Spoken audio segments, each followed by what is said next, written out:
Buenas tardes. Es un poco ingrato, ¿verdad? Ya llegar uno al cierre, que todo el mundo quiere salir por un lado, por otro lado ya todo el mundo habló de cambio climático y a uno ya no le queda mucho que decir. Y bueno, pero vamos a tratar de hacer algunas ideas generales. Hay una pequeña introducción, digamos, ahí un poco al tema desde algunos puntos de vista que son, digamos que técnicos en cierta medida, y voy a tratar de ser un poco breve en esa primera parte, que es casi todas las diapositivas, y tratar de concentrarme en la parte final, que es qué estamos haciendo acá en la Facultad de Ingeniería, en la Escuela de Ingeniería Agrícola, en la universidad, un poco más hacia afuera, digamos, del país, y cómo ustedes que están empezando carrera deberían verse en ese tema de cambio climático y la profesión de ingenieros.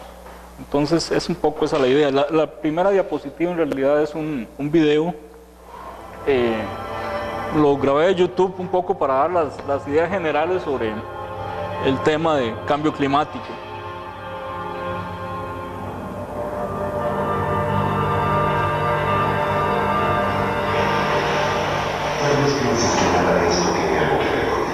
Tal vez veas esto y pienses, es la naturaleza.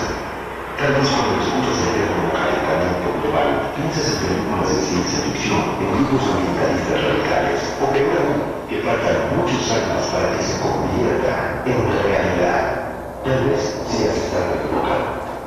Este es nuestro planeta. La capa que lo rodea es la atmósfera. Su función es atrapar algunos de los rayos del sol y mantenerlos dentro del planeta para conservar una temperatura de 15 grados centígrados. De lo contrario, los rayos del sol se extravían y nuestro planeta bajaría a una temperatura de menos 18 grados centígrados.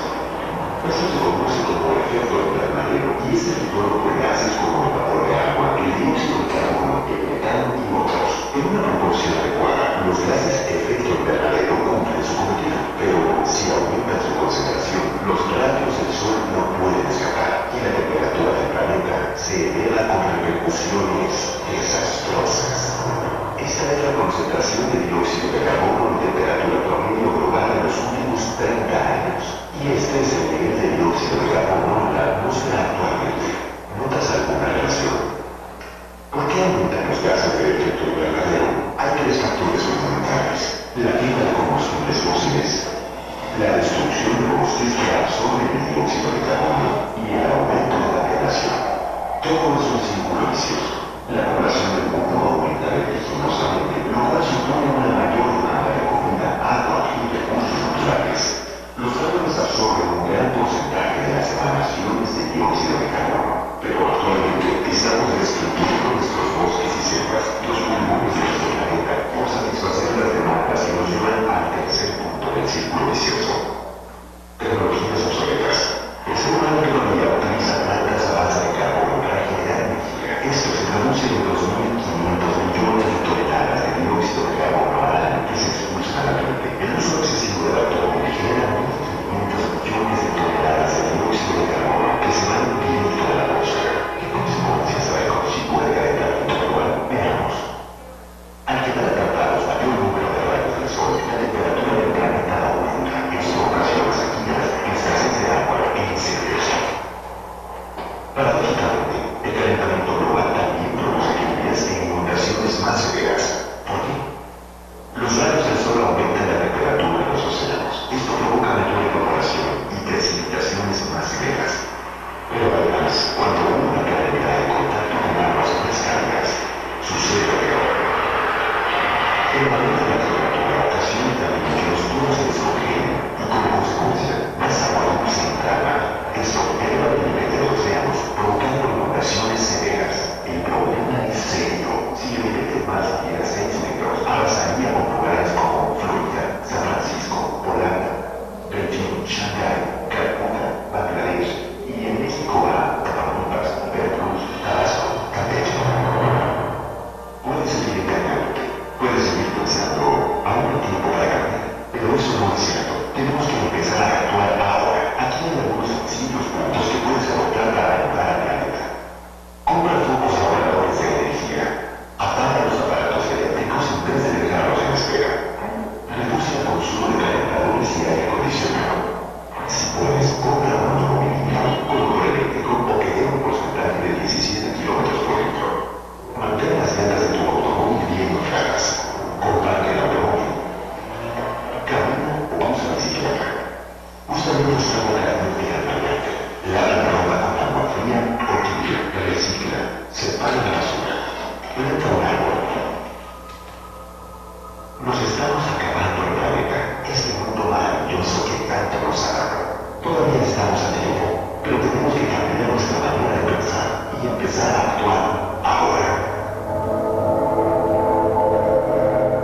Bueno, yo creo que ya casi terminamos, ¿verdad? Con eso. Espero que alguien no lo haya traído antes. ¿Sí? No. Ah, bueno. Resulta ser que a veces tenemos algunos conceptos como efecto invernadero, el mismo cambio climático, cómo diferenciamos cambio climático de efecto invernadero, qué es uno, qué es lo otro, cómo se relacionan. En realidad llamamos cambio climático a un cambio, digamos, en el patrón del clima que se da en un periodo de tiempo, años, siglos, puede ser décadas, siglos o un milenio, ¿verdad? Cómo ha venido el patrón del clima en el planeta y cómo en estos momentos está cambiando en alguna medida. Y luego está la parte de efecto invernadero. En realidad, efecto invernadero así simple no significa algo malo. Si no tuviéramos el efecto invernadero, estaríamos a menos 18 grados, como decía ahí, estaríamos congelados, ¿verdad? Entonces, no podríamos cultivar nada, tendríamos todo el año de hielo. Entonces, en realidad, esa capa, la atmósfera, con su protección sobre rayos ultravioleta, con su forma de atrapar, digámoslo así, la energía del sol y mantenernos a una temperatura estable, es la que nos da la posibilidad de vida. ¿Qué es lo que ha estado pasando con el famoso efecto invernadero? Que hemos estado concentrando más gases en la atmósfera y entonces está subiendo la temperatura. Entonces el efecto invernadero se relaciona un poco más con ese parámetro temperatura, mientras que el cambio climático va más a todo el patrón. Y el patrón, todo el patrón es un poco más complejo de analizar, porque aquí tenemos sequías, pero en otros lados tenemos más lluvia. No sé si algunos se recuerdan, pero ¿cuántos huracanes hemos tenido en este año?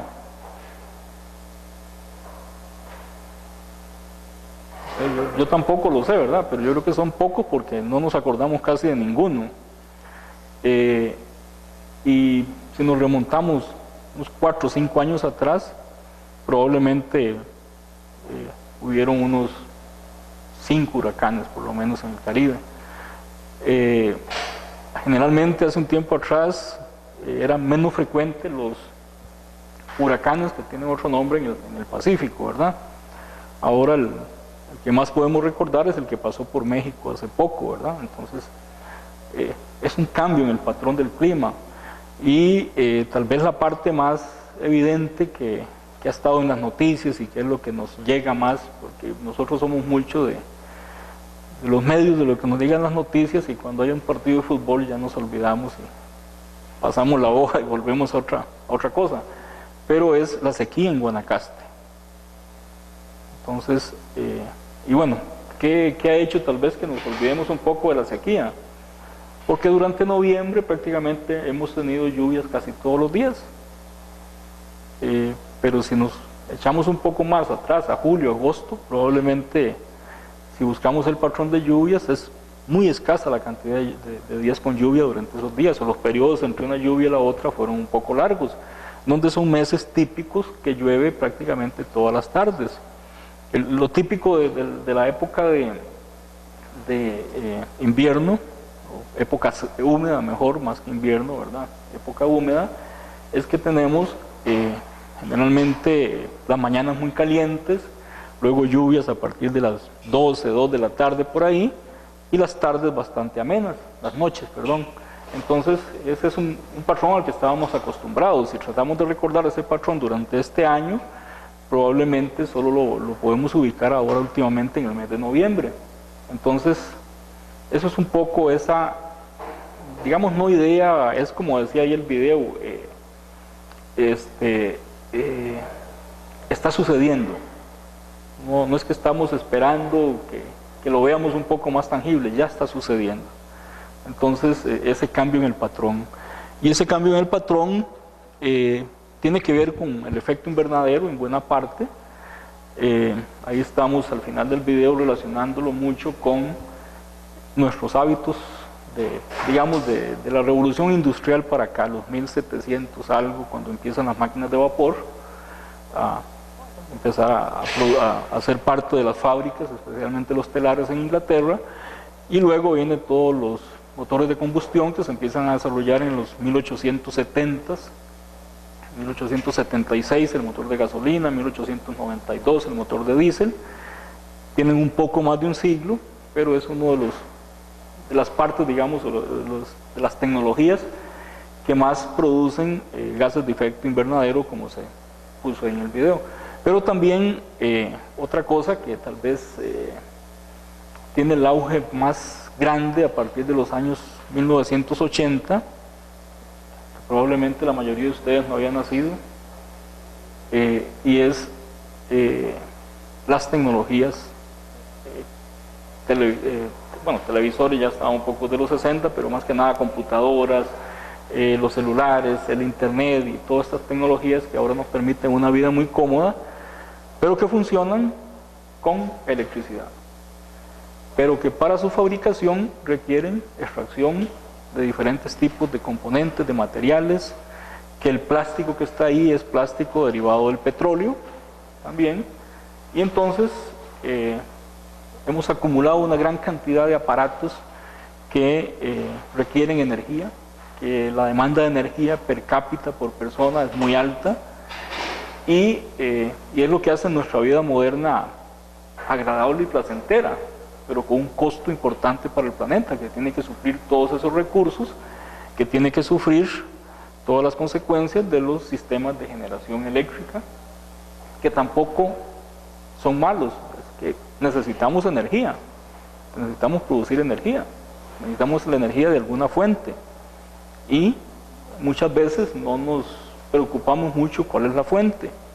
Entonces, al final de cuentas, nosotros como seres humanos, el crecimiento de la población, la demanda de alimentos, la demanda de medios de transporte, todo esto es lo que viene haciendo una carga al planeta muy importante en gases de efecto invernadero. Entonces, eso digamos que es uno de los principales factores que ha venido a ocasionar ese crecimiento en la temperatura. Consecuencias, un poco para verlo, bueno, limitar el crecimiento a 2 grados centígrados para no tener ya efectos irreversibles, limitar la cantidad de gases de efecto invernadero para que alcanzara un máximo en el 2015, el año en que estamos, eso es un poco más de atrás, y luego hacer una serie de acciones de mitigación, digámoslo así, de adaptación, mitigación, que nos lleven a una reducción del 50% de esos gases para el 2050. Son metas. ¿Qué estamos haciendo por cumplirlas? Nosotros como individuos, nosotros como la colectividad de la Universidad de Costa Rica, de donde vivan, de Costa Rica y del mundo, ¿verdad? Y lo que se tiene, y ya estaba ahí presentado en el video, es que la concentración del CO2 en la atmósfera ha venido en aumento. Eso dice que la estación Mauna Loa en Hawái, que vemos es una tendencia al aumento.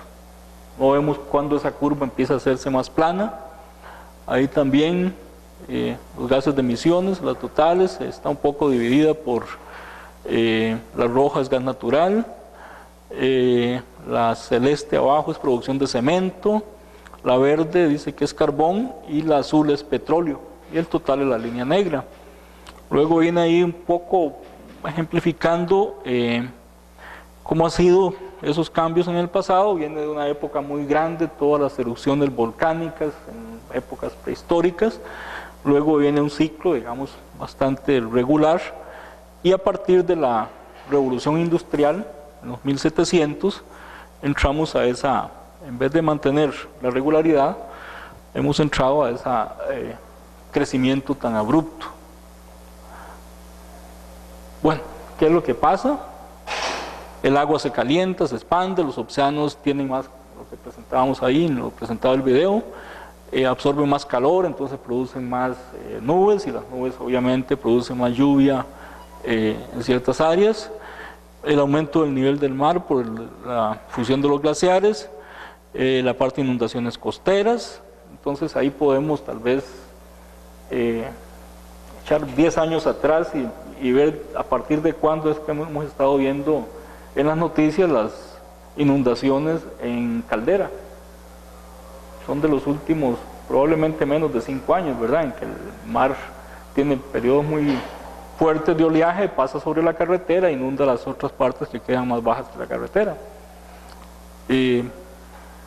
Bueno, la sequía de lagos y ríos, obviamente escasea el agua es vital para el cultivo. ¿Cuánta agua requiere una hectárea de cualquier cultivo? Es parte de lo que van a estar ustedes más adelante probablemente calculando.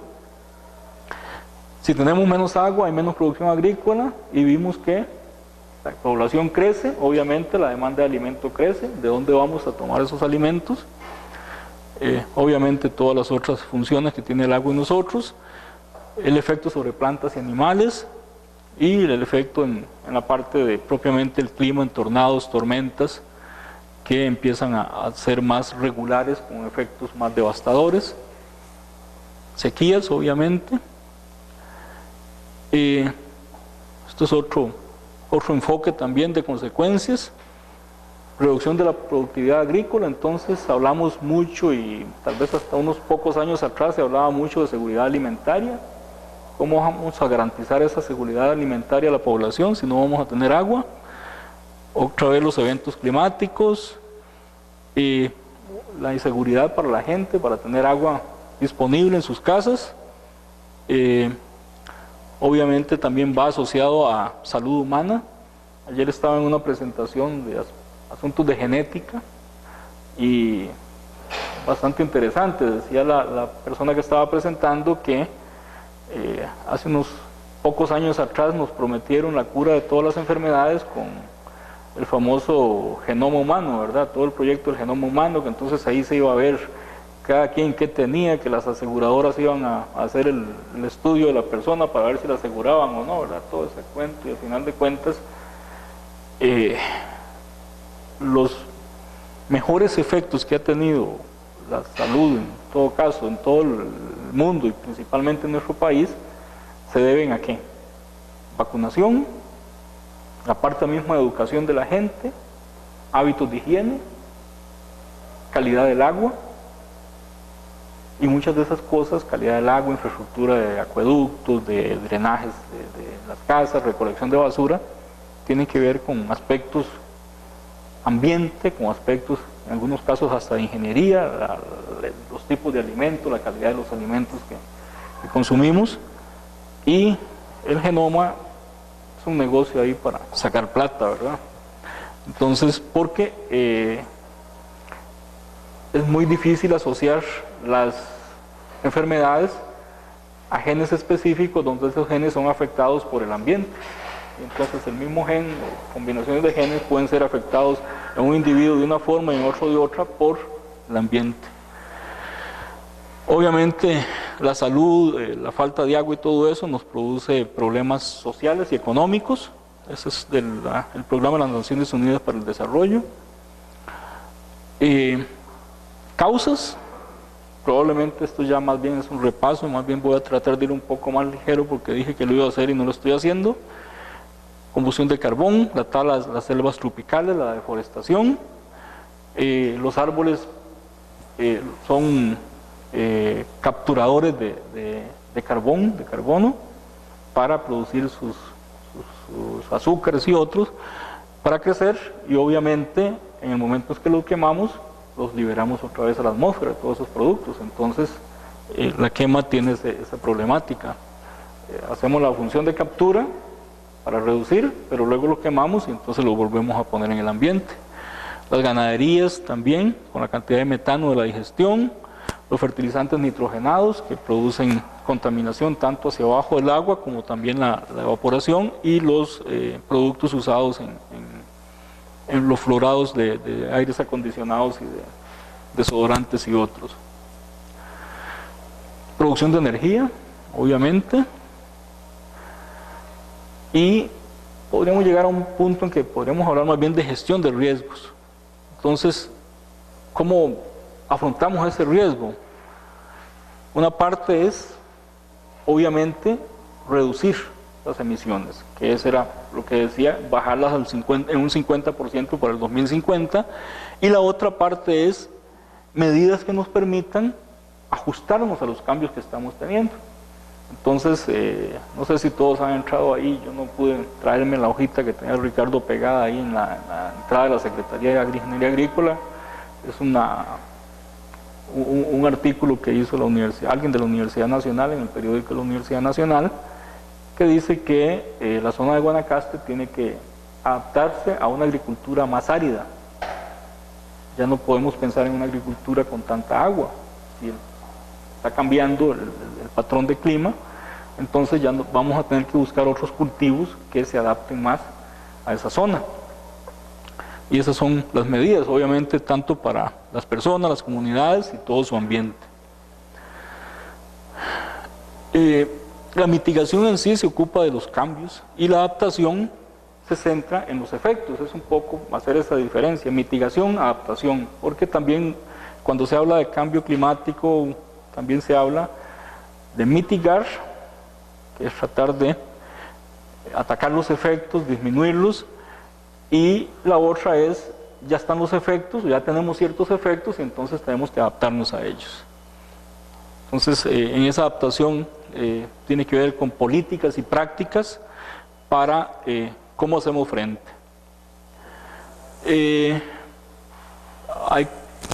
Estos son tal vez los 4 puntos principales. Agua, obviamente. Entonces, por ahí hemos oído a Morris, no sé si estuvo por aquí, hablando de cosecha de agua. Hay algo interesante. Estamos hablando de que en Guanacaste ha habido una gran sequía, que ha llovido 1/3, dice, bueno, creo que sí anda por 1/3 de lo que llueve normalmente. Pero hace unos días atrás salió en el periódico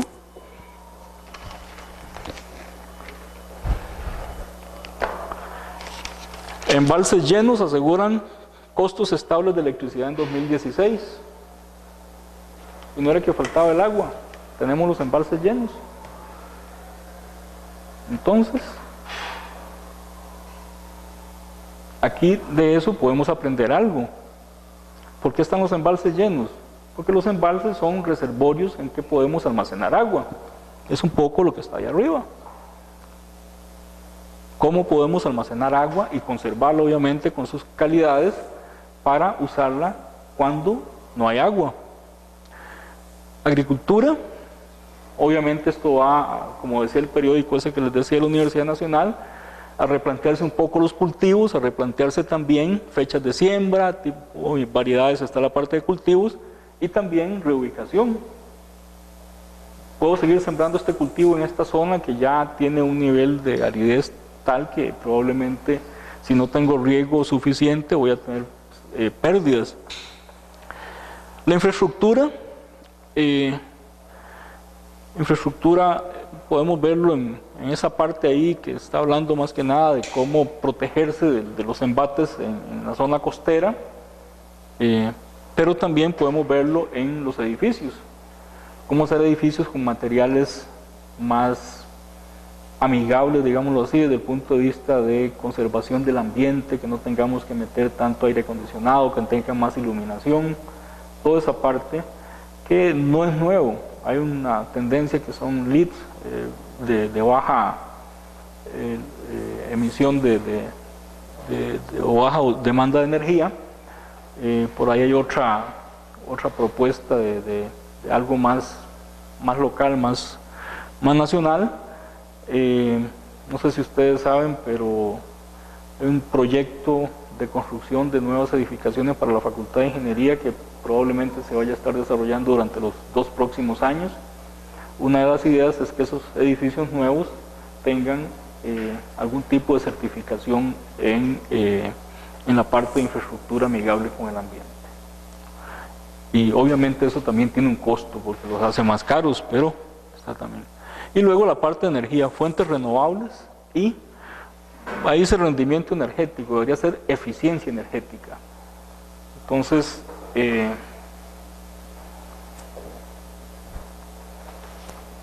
bueno, Aquí la Universidad de Costa Rica en el periódico lo que sacó fue vivir en seco, un poco refiriéndose a la sequía en Guanacaste, es un poco el contraste con los embalses. Ahorra hasta 20,000 en la luz actualizando hábitos y aparatos. Eso salió en La Nación el sábado 7 de noviembre.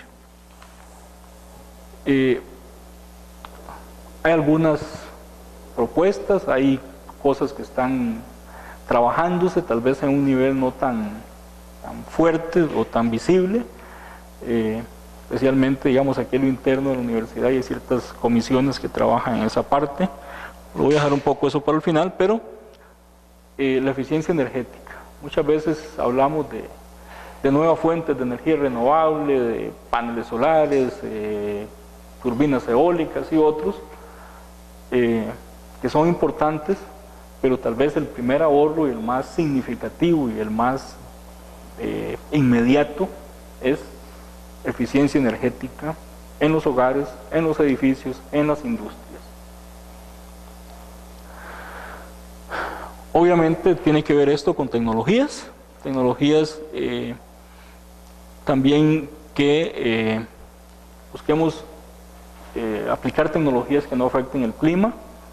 Ahí ustedes como futuros ingenieros van a tener todo un reto de la práctica de la ingeniería en su campo,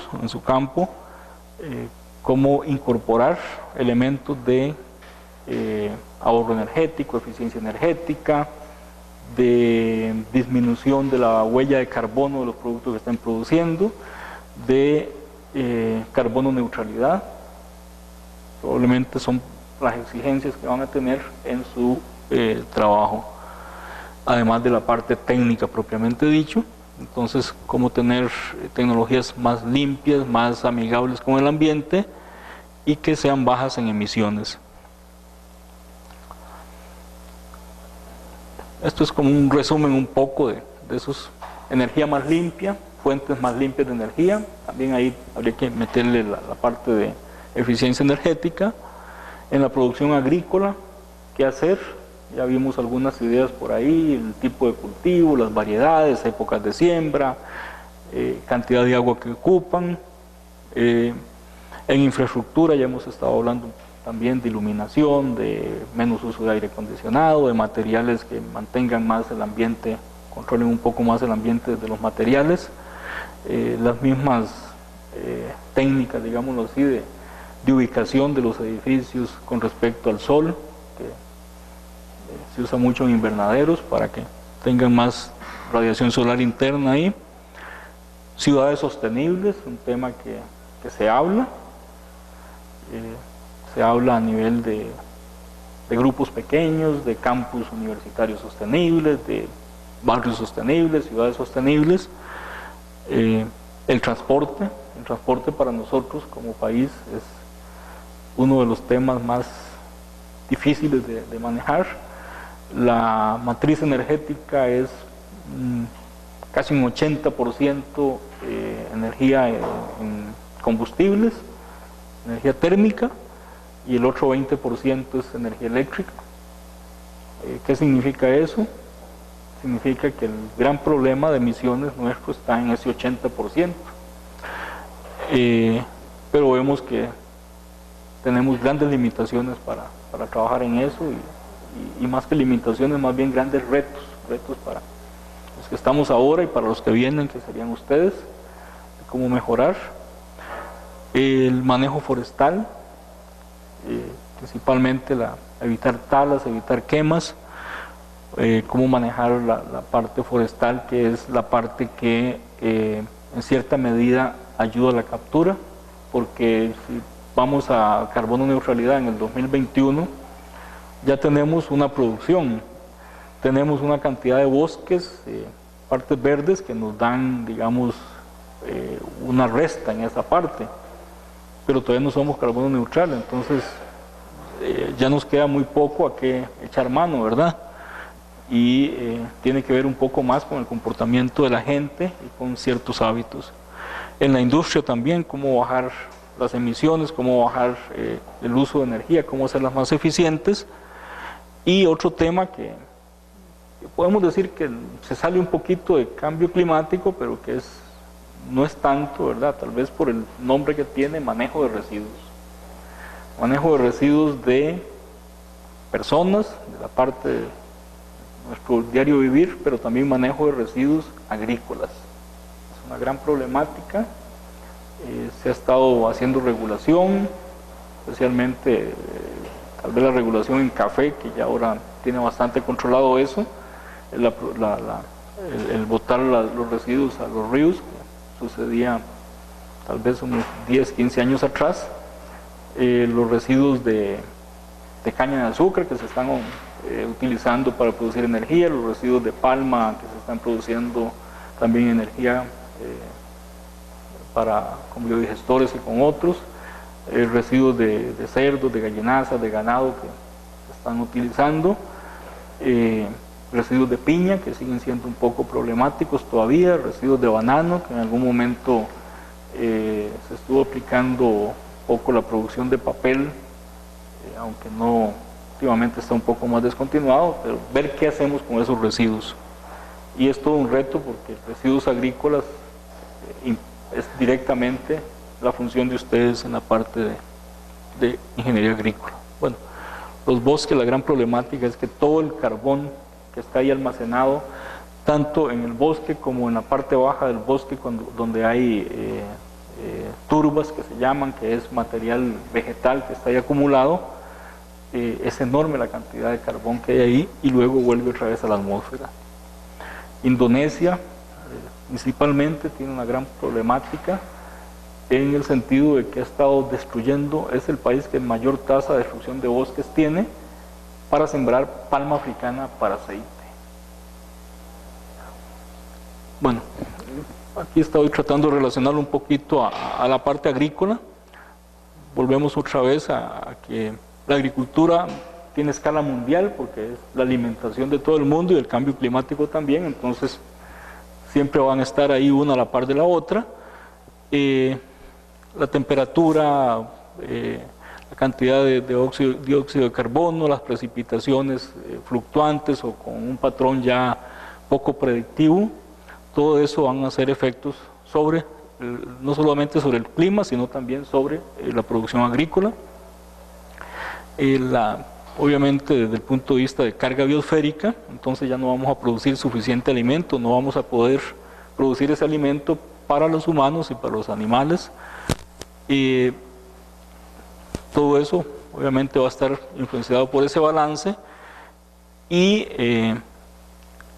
el sector agrícola debe estar muy pendiente de cómo está evolucionando el cambio climático, porque está siendo afectado directamente.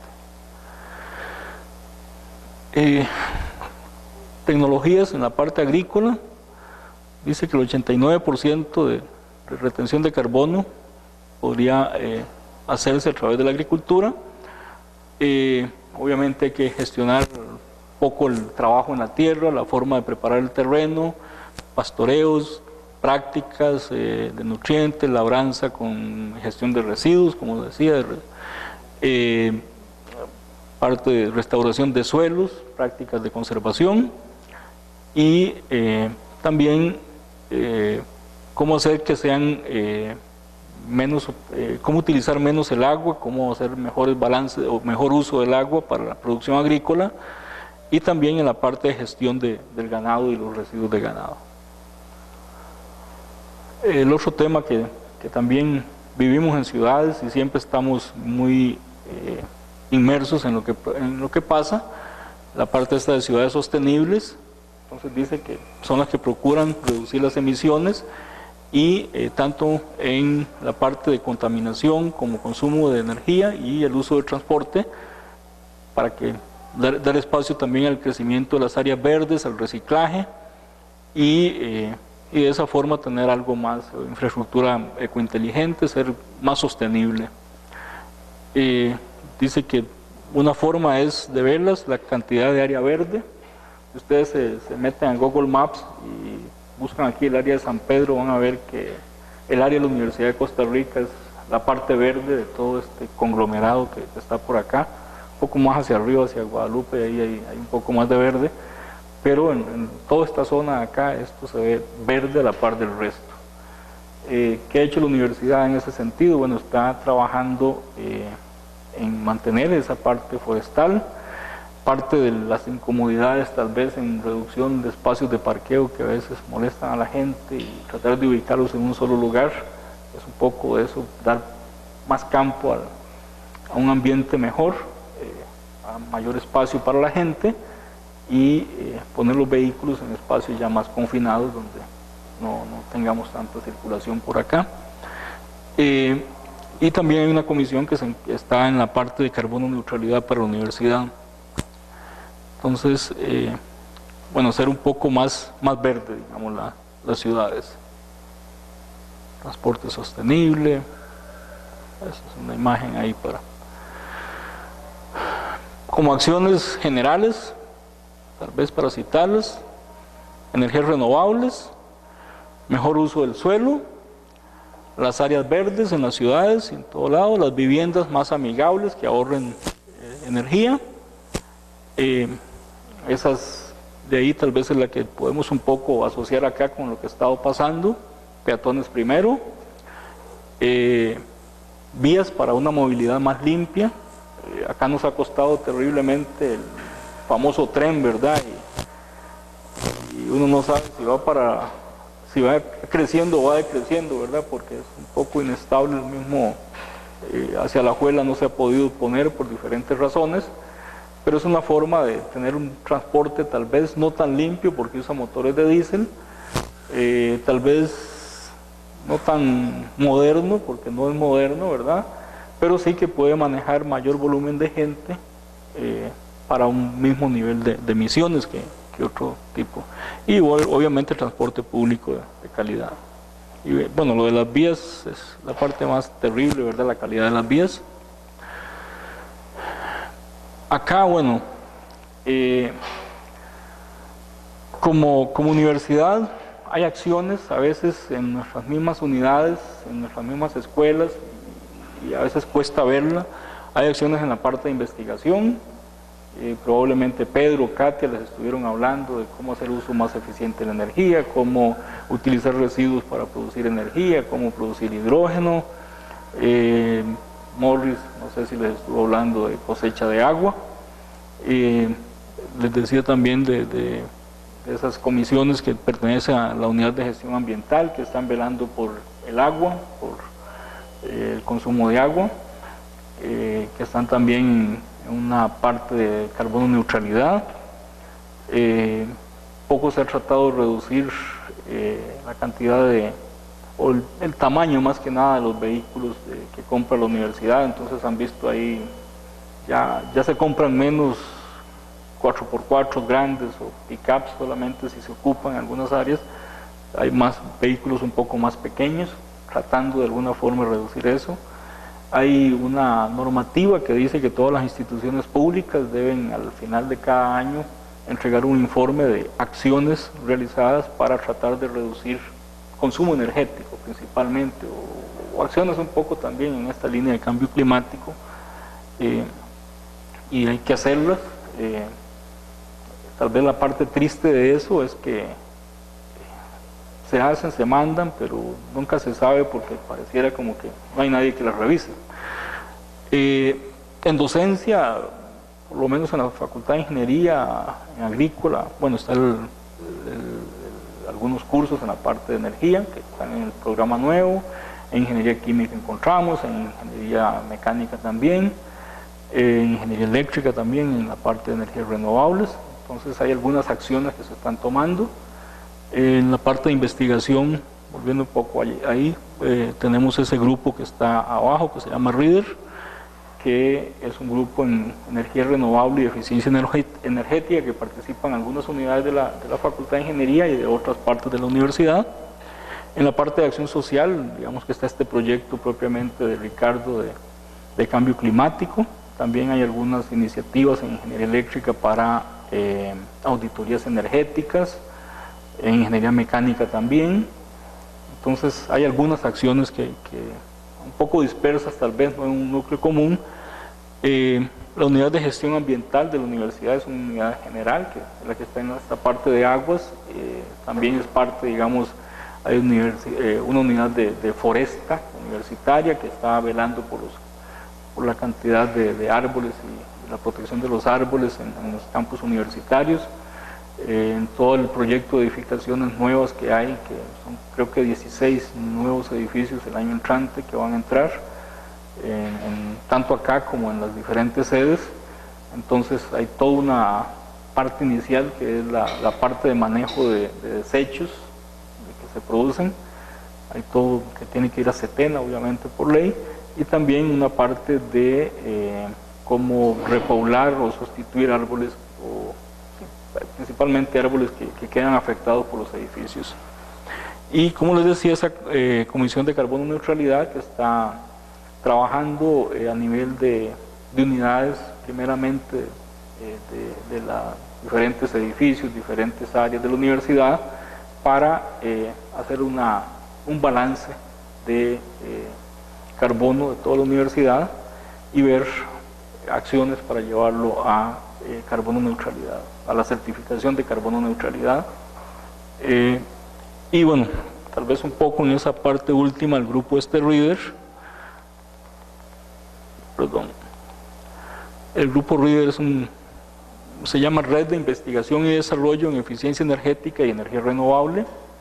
Es un grupo de trabajo bastante amplio que reúne muchas unidades y busca más que nada impactar un poco en diferentes temas: docencia, investigación y acción social, los temas principales.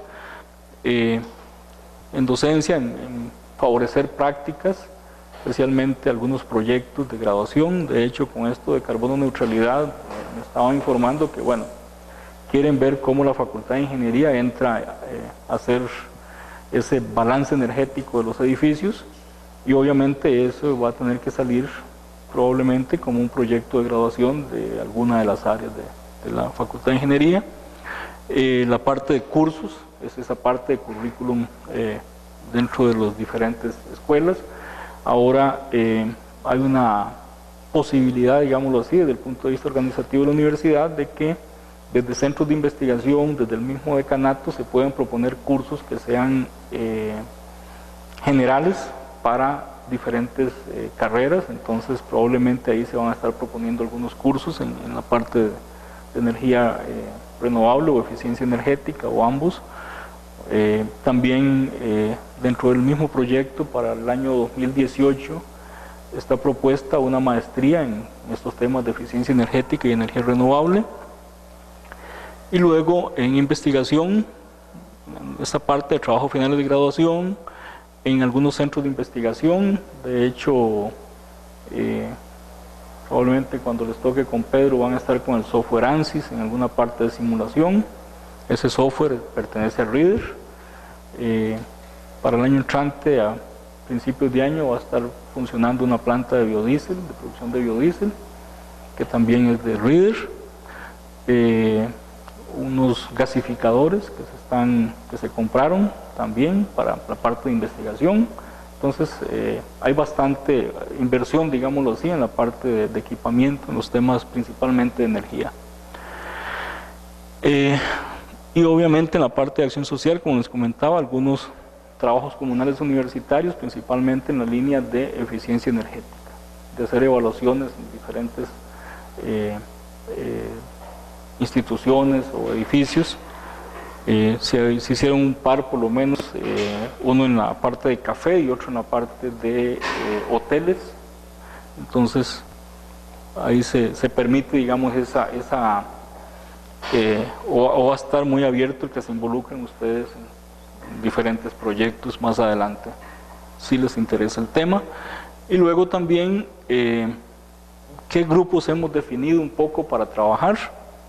Generación distribuida, que es básicamente toda la problemática entre la producción de energía desde algunas plantas, o la producción general, digamos, que nos entregan las compañías, y cómo El usuario puede incorporar unidades propias a la producción, especialmente paneles solares, turbinas de viento u otros.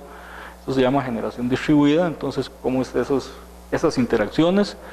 Redes inteligentes, que es básicamente cómo yo mantengo bancos de información que me digan cómo estoy haciendo uso de la energía a nivel de fábrica, a nivel de casa, a nivel de una ciudad, de un edificio.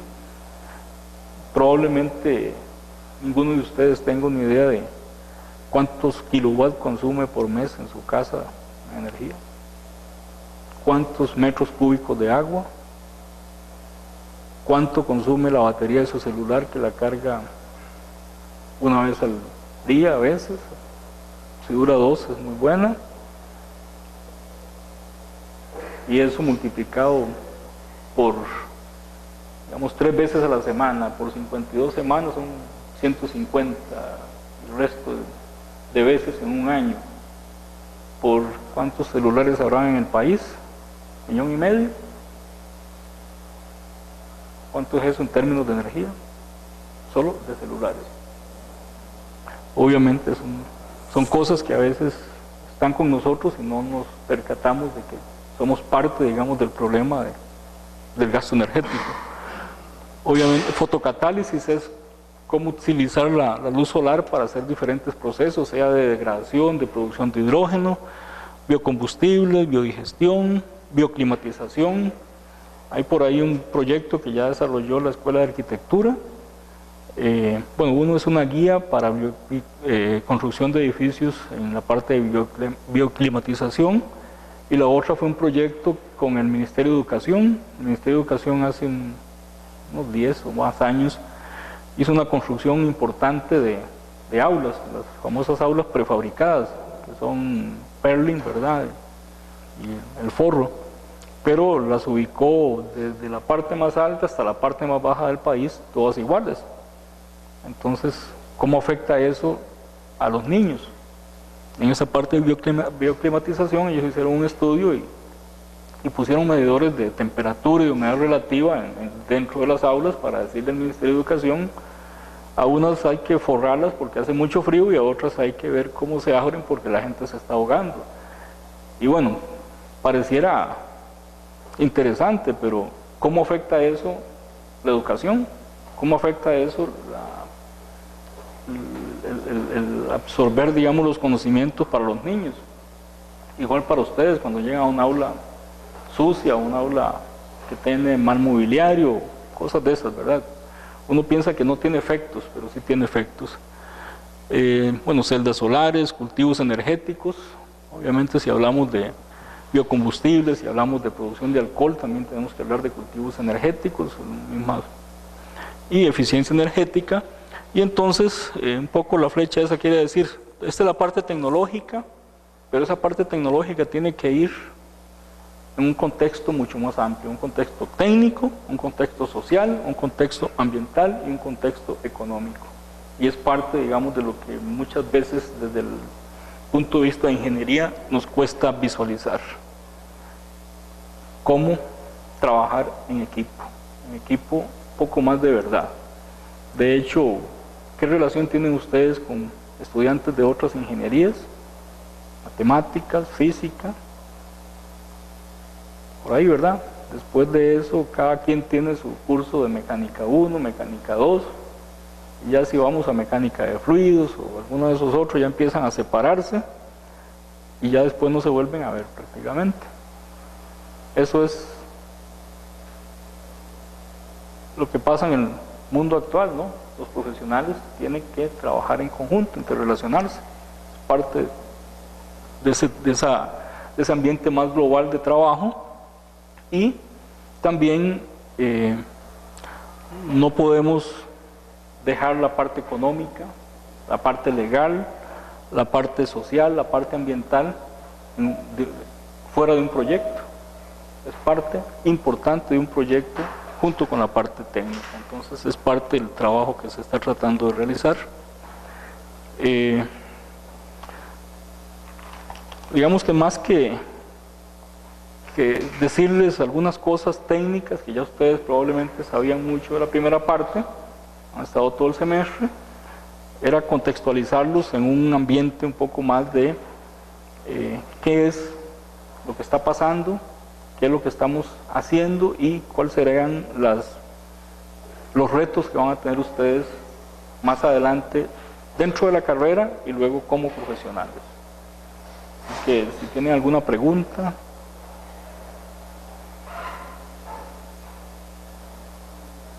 ¿Un comentario? Tampoco. ¿Les gustó? ¿No les gustó? Bueno, entonces, ¿a qué hora hacerle el examen?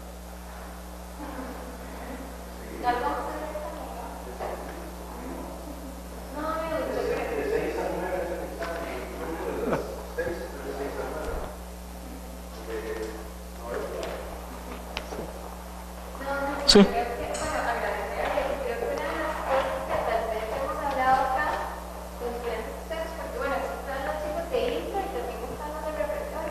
Uh-huh.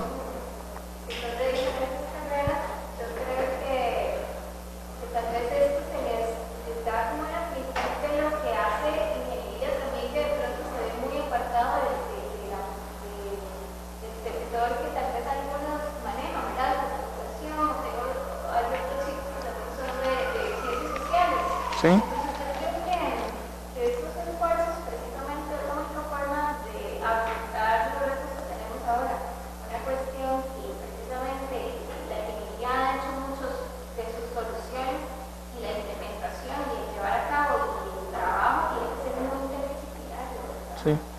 Sí, hay un problema que es propio nuestro, digamos, de la ingeniería. Nos cuesta mucho relacionarnos con las otras áreas. Eso por un lado, y por otro lado, no tenemos, digamos, los espacios para hacerlo. Ahora ahí abajo había una presentación de los estudiantes de un curso de ingeniería industrial en el tema de robótica, un poco con manufactura robótica, digámoslo así. Pero hay un señor que fue profesor en artes, que ya está pensionado y que tenía algunas esculturas hechas con impresoras de inyección de plástico. Entonces, él toma conceptos de ingeniería, hace diseños, usa software y hace sus esculturas y las manda a imprimir con la impresora de inyección. O sea, son partes en que podemos combinar muchas cosas. Somos en la universidad en general mucho islas y se habla mucho de interdisciplinariedad, transdisciplinariedad y un montón de términos que en la realidad no están siendo efectivos. También cuando ustedes oyen temas de energía, de todo lo que estuvo en discusión hace un poco atrás, antes de que la selección estuviera en el mundial y hiciera un gran papel, ¿verdad? Era la explotación geotérmica en los volcanes. Uno dice, bueno, ¿quiénes estaban en esa discusión? Cuando venía gente del ICE o algunos a hacer foros o conferencias, eran sociales o era la última era creo que en biología. Aquí en ingeniería no hay motivación para traer esas discusiones. Es preocupante, ¿verdad? Porque son temas en que, tal vez un ejemplo bien interesante, cuando ustedes no pueden hacer un examen por la razón que sea, van a donde un médico o ya fueron y les dan un dictamen, ¿verdad? Y es el dictamen que estaba enfermo. ¿Quién le cuestiona que no estaba enfermo? Porque lo dice un profesional que puede decir que estaba enfermo. Pero yo he oído casos de gente en un seminario por ahí y hablando de la generación hidroeléctrica dijo que las plantas hidroeléctricas secaban los ríos. Y lo dijo y lo reafirmó y todos los estudiantes que estuvieron ahí supongo que lo absorbieron como cierto. ¿Secan los ríos o no secan los ríos? Si uno ve el Reventazón, creo que es todo el Reventazón aquí, desde donde nace el río Macho y toda esa parte, creo que hay 7 plantas, la última es Reventazón allá abajo. y el agua sigue para allá. Y además, un gran porcentaje del agua que nos tomamos acá viene de ese río. Todo el proyecto de Orosi, ¿verdad? Que viene toda la tubería que llega ahí a Tres Ríos, es agua. El río no se seca por la planta, tiene sus problemas, hay partes de mitigación de toda esta parte, pero lo va a secar efectos en deforestación, en erosión de los suelos que van a hacer solves en el cauce. Digamos que los efectos son más del cambio climático, que tiene que ver con muchos otros factores que con propiamente la planta en sí. En ese caso, digamos, de toda la discusión de la parte de geotermia, estábamos protestando, ¿verdad?, por esa parte, pero nos pone el ICE una planta de 325 megavatios con búnker, y yo no vi una sola protesta de nadie. Ahí está, Garavito, en Miramar de Montes de Oro, y nadie protestó. Entonces es como, o sea, y es una planta térmica, con un buen porcentaje de contaminación porque está quemando combustibles fósiles. Pero bueno, entonces esa es un poco la polarización que se da muchas veces, y un poco al final el asunto es que muchos de los que opinan a veces no tienen noción de lo que están opinando, y los que tendrían un poco más de noción se quedan callados, y obviamente lo que prevalece es la opinión, aunque no sea lo más cierto. Ese es un problema que estamos sufriendo por falta de opinión acá. Cuando se cayó la circunvalación, todo el hueco que se hizo allá, ¿quiénes fueron los que estuvieron opinando?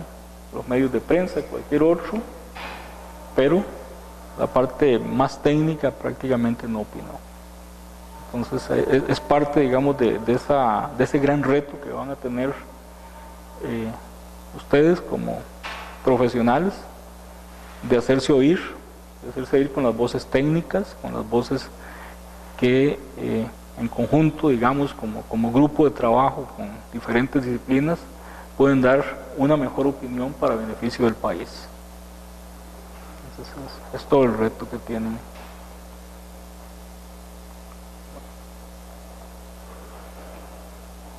¿Estamos? Mucho gusto. Gracias.